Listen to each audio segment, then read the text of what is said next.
Students, welcome all of you in our English class. The poem Thing of Beauty is going on. We have already completed first half of the poem. Today I am going to explain the second half of the poem. In previous video up to the first full stop, I discussed in previous video about a thing of beauty and its permanent joy. It gives everlasting joy and beauty it's in the eyes of beholders. Let me begin with the stanza. Such the sun, such means such type of beautiful object, such type of beauty, it is present in the sun. If we see the mighty, the glorious, the shining sun, we see a beauty. The moon, no need to explain, really, the beautiful object, symbol of beauty, moon. Trees old and young, all type of tree, irrespective of their size, stature, so they are sprouting a shady boon. Boon here means comfortable place to give comfort and solace. Shady moon for simple sheep. Simple sheep here means, according to the poet, if we see, so that time the sheep and the other animals, they might have taken the shelter under any trees or under any shade. But here we can also relate innocent people, irrespective of any caste, creed, or culture, whether the people they are of clever mindset or they are innocent people, for everyone. So, trees, either old or young, small or large, they give a shady boon. Next, and such are daffodils. Such means the beautiful objects is also called daffodils. Daffodils, a type of flower. With the green world they live in. They live in green surrounding, in the green jungle, and where they are planted, where they are grown up, they are looking beautiful. Most beautiful object in that part of the jungle. So that's why these lovely object, these object of beauty, so they are daffodils, they are shady boons of the young and old trees, and its moon, its sun. All these things, so they are object of beauty, they are a thing of beauty, and all these things, they give us permanent joy. Next, and clear rills. Rills here means small rivers. As a river flows, suppose a river flows, small river revolts, or after heavy rain, according to the space, it creates a drain for itself. So what's there? Clear rills that for themselves a cooling covert make against hot season. Against, it's short. Against means against. In hot season, though the season is hot, scorching sun is there, sunstroke is there, unbearable heat is there in the atmosphere, and in that atmosphere, in contrary to that hot atmosphere, when the water flows and Among the, suppose small shrubs, small plants are there, and among those plants, it make a cool place. Everywhere there is heat, but here, this small stream, it creates a cool place. Cooling covert means a cool hideout in the hot season. So this is also a thing of beauty. Practically we see that in the temperature 47, 48, sometime we have to face 50-degree temperature. So that time, if any shady place is there, small river is there, so we seek that thing and we get enjoyment and we think that it's the beautiful thing.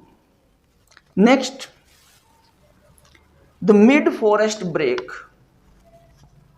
In forest, middle part of the forest, break means small plants, bushes, rich with sprinkling of fair musk.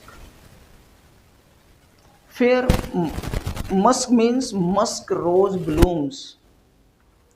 White rose or wild rose, you may say in either way, that wild rose, the roses, they are blooming among the breaks. All around, in most of the part, in the middle part of the jungle, so there is a place where small shrubs they are growing, and inside those, not all the places, but somewhere or many places, some plants of roses, so they are bloomed and they are giving its fragrance. Next, and such too is the grandeur of the dooms. Dooms means death. All the people, though those who have died earlier, are forefathers. Such too means, here the such has been used here, such the sun, such the moon, such the daffodils, and clear rills, and such means such object of beauty. This is also the grandeur of dooms. It means that the poet sees here beauty. Where beauty? Beauty in the deaths of martyrs and in the legends of these people, the mighty deads. These mighty deads are those warriors who died bravely for the noble cause, and we honor them by erecting magnificent monuments. These legendary heroes, these mighty deads, powerful people who died years ago, are forefathers, and these heroes who lived and died heroically, which inspire us with their matchless beauty. So this is the thing the poet explains about the dooms. So death of mighty people, powerful people who laid their lives for noble cause. And next, all the lovely tales we have heard or read, whatever in literature is written by the scholars, the wise persons, the tales, the fact and the fictions, the things that happened earlier. So here everything that we have earlier heard or we read. So all these things are a thing of beauty. And here, thing of beauty, it's like an endless fountain. A fountain gives us drink, it gives us water, and that drink, that water, it's not common, it's immortal. Immortal means it never comes to an end. Continuity, the flawless and the flow of that drink, it's pouring on to us from the heavens brink. Brink here means edge. Suppose this is a boundary of heaven and one edge.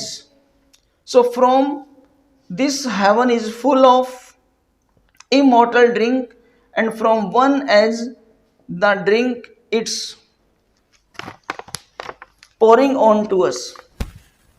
So here these beautiful things, whether it's the death of the mighty people, sun or moon, so all these beautiful things, so they are metaphorically, they are endless source of nectar. Nectar here means drink. Endless source, fountain of immortal drink means endless source. In the poem, the poet mentioned in the second stanza that it never comes to an end. It never fades away. So these are the nectars, and that is pouring on to us and bringing eternal joy, and it never fades away. Here, in other words, God Himself has created. Here the word is heaven's brink. Heaven's brink means, here the poet described the beautiful objects, and they are from nature, and nature is considered God.